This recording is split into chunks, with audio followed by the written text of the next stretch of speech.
So even if I shower and go to bed, I put my sticky clothes in the hamper. But the worst thing is when the shoes are sticky. I remember one time I was going to work and I was gonna put on my shoes and my shoes had ants all over it. I was like, you have got to be kidding me.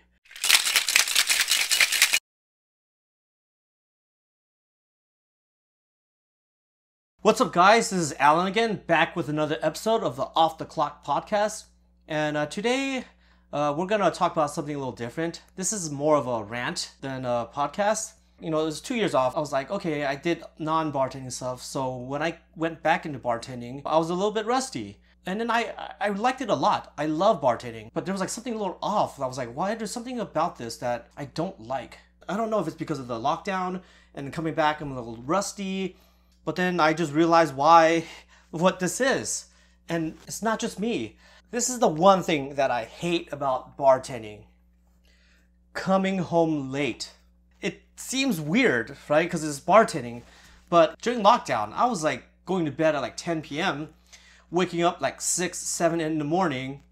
And then I would just drink my coffee, do some calisthenics, read some books, you know, listen to podcasts, play piano, and then of course record videos for YouTube. And then when I started bartending again, various different bartending jobs, like here and there, like sometimes temporary jobs, places that I worked at and then they closed immediately. You know, there's like a lot of drama that's been happening as bars are reopening. There's places that I worked at where we clocked out at 9, and I was fine with that. I was like, okay, cool. I get to wake up early to go to the gym. But there's other places where I would go home at like 5 in the morning and I hated it. I was like, I would wake up, and I'm a morning guy, which is very strange for a bartender, but I love waking up in the morning. I wake up around 7:30 in the morning and I go to the gym at 9 in the morning. Like, I'm just a morning guy. Like, I came from, you know, I went to college, you know, university, and then right after that, I worked a 9-to-5 job.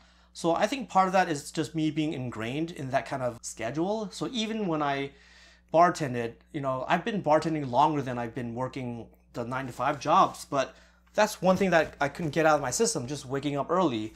Even when I went to bed at 5 in the morning, I would still wake up at 7:30 in the morning. So I would get 2.5 hours of sleep. And even if I try to sleep in, I just can't, because I'm just so used to waking up early. But it's not just me who wakes up early at, you know, 7 in the morning. Even my bartender friends who go to bed at like, you know, 5 in the morning, wake up at 1 p.m., they hate it too. They hate going home late. First of all, when you clock out late, nothing is open. Let's say you're hungry. Let's say you were Friday, Saturday night, you're like several guests deep. You had non-stop workout, literally like sweating 6 hours straight. You burn a lot of calories. When you clock out, you don't have a lot of food options, maybe some fast food places, but even then that might not be walking distance from where you're at.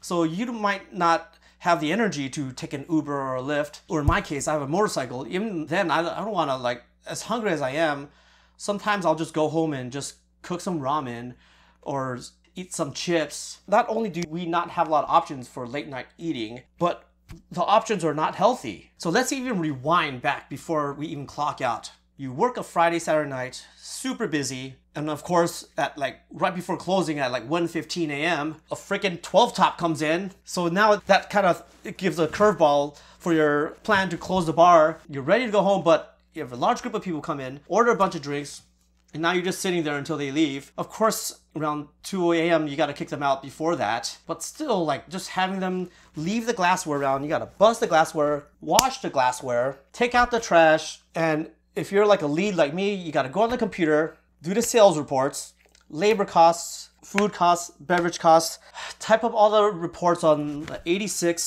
send a bunch of emails. Then you got to count the cash, and you're like so tired, and counting cash sucks, especially when you're tired. Your hands are shaking from all the adrenaline. You got to count the money. And I'm fortunate that the last few places that I worked at didn't have to do coins. We rounded, but still making sure that all the banks are correct. You're like the last line of defense. So if anything's off, you're going to hear about it in the morning. And like I said, going on the computer at 3 or 4 in the morning, you're looking at the screen, and mind you, you're doing physical work in the beginning of the shift to the end.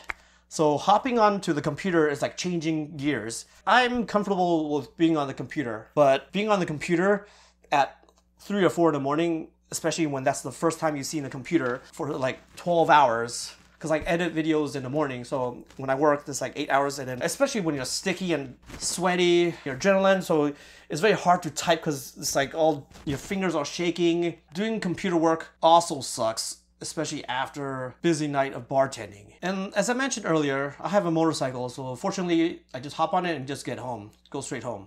But of course, not everybody who works in San Francisco live in San Francisco, and not everybody has a car or a motorcycle. And the public transportation, BART, that we have in the San Francisco area, it closes at midnight. So when you're leaving at 3 or 4 in the morning, you don't have any options except take, rideshare like Uber or Lyft. And at that time, at 3 or 4 in the morning, the prices are so expensive. For example, like even me, if it for some reason rains hard, it's much safer for me just to leave my bike in the parking and just take Lyft or Uber home. So that's like 30 or 40 bucks, and that's within San Francisco. Like I can only imagine how much it would cost to go over the Bay Bridge and to like the East Bay, Oakland, Emeryville, or even like San Mateo. And when you do get home, you are like sticky. You smell like beer, syrup, and it sucks, especially when you have to work with egg whites at your bar. Now you have egg whites, your fingers are stained with Angostura bitters. So you go home 3 in the morning, 5 in the morning, you're sticky. And half the time I'm like wondering like if I should shower before going to bed. But then I have to shower again when I go to the gym, so I don't want to waste water. So lately I've been using camping wipes. So they're like just wet wipes and I just wipe it clean. But still, I still feel dirty. And then you hop into your bed, and your bed is your sanctuary. I hate going to bed and thinking that, okay, I'm actually gonna make my bed dirtier because I'm dirty myself. Even after I use the camping wipes, I still don't feel clean. Because when you go to bed, you're still adrenalized, so it's also hard to go to sleep. So yeah, sleeping is another problem. So not only do you go home hungry, you have so much adrenaline, and you're sticky, it just makes it hard to go to bed. I used to like do a nightcap, like I would take a shot of whiskey to go to bed, which now I realize is not a good idea because it actually doesn't help you go to sleep. It doesn't calm down the nerves because once that alcohol wears off, you just wake up like bright awake and now you can't go to sleep again. A lot of bartenders do take nightcaps, but like as I become more and more experienced, I realize that it treats the symptoms, but it doesn't treat the cause. You're still adrenalized when the alcohol gets metabolized. And speaking of sticky, this is the so it's not just your body that's sticky. The clothes is sticky. Of course, you throw that in the hamper. But the worst thing is when the shoes are sticky. I remember one time I was going to work and I was going to put on my shoes, and my shoes had ants all over it. And I was like, you have got to be kidding me. So even if I shower and go to bed, I put my sticky clothes in the hamper. The shoes have syrup around it, has beer, has egg whites, and that could attract ants. And I remember one time I was like, I've never seen it happen. When I did see it happen, I was like, how come this didn't happen before? Because I never even thought about that. But yeah, so now I make an effort to make sure that my shoes are not sticky. I have to wipe them clean before going to bed. So earlier I mentioned that I am a morning person, so I wake up earlier. But what's even worse is if you have to close on Saturday night and you gotta wake up Sunday morning to do brunch. So in the hospitality industry, we call this a clopin, where you close the night before and then you have to open the morning after. And this is even worse because even when I wake up at 7, at least I have a chance to force myself to fall asleep and wake up at 11. But if I work Saturday nights and I have to wake up at 7, I have to go to work at 8, prep for brunch, there is no option to get enough sleep. Like when you clock out and you clock in, that might be 8 hours if you're lucky. And I love working brunch because you work brunch, you're out by 4 or 5, and then now you have a whole day.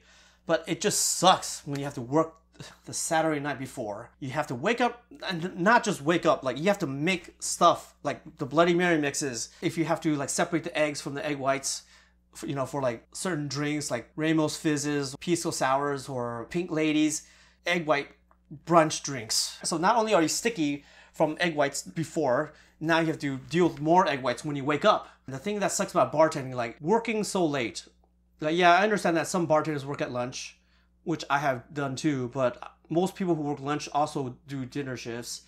And it just also makes it hard to have a relationship with somebody who's not in the industry. Like, I've dated within the industry, and most bartenders date, other servers or bartenders. And it sucks because you live this lifestyle that you can't get out. It's very hard to hang out with your 9-to-5 friends. By the time you go to work is when your 9-to-5 friends get off of work. So you basically are stuck just with other people in the same industry. And it just sucks not to be able to like hang out or date people that are not bartenders. And some people like it. I've personally done it, and I got kind of tired of it. Like I said, most of my friends and family don't work in the industry, so I would like to have a schedule that fits their schedule more. For example, Labor Day weekend just passed. Guess what? Like most hospitality people, we have to work on Labor Day. The whole point of Labor Day is supposed to have the day off, but some people just don't like to barbecue, so they have to show up. And most of the time it's a hit or miss. You don't know if it's gonna be busy because it could be slow, it could be packed. You might work in an area where there's a lot of business people who are not home, so they don't even have the option. So you might be able to cater to them, but most people, like, they celebrate Labor Day with barbecue. Same thing with Thanksgiving. Most people are with their families, except, people who are traveling, people who are not in the US. So you're only catering to a small market, but of course you yourself want to be with your family. That's the second thing that sucks. But the one that sucks the most is going home late, because that's an everyday affair. The second thing that I will say I hate about bartending is working on holidays that people should not be going to bars, or the majority of people aren't interested in going to bars. So yeah, how many of you are bartenders or servers? How many people work in a restaurant industry? And I'm wondering if you agree with me, if going home late is the worst thing about the industry, or what else do you guys hate about the industry? So yeah, that's my rant. Let me know what you guys think. And if you like content like this, don't forget to like and subscribe, and I'll see you guys on the next one.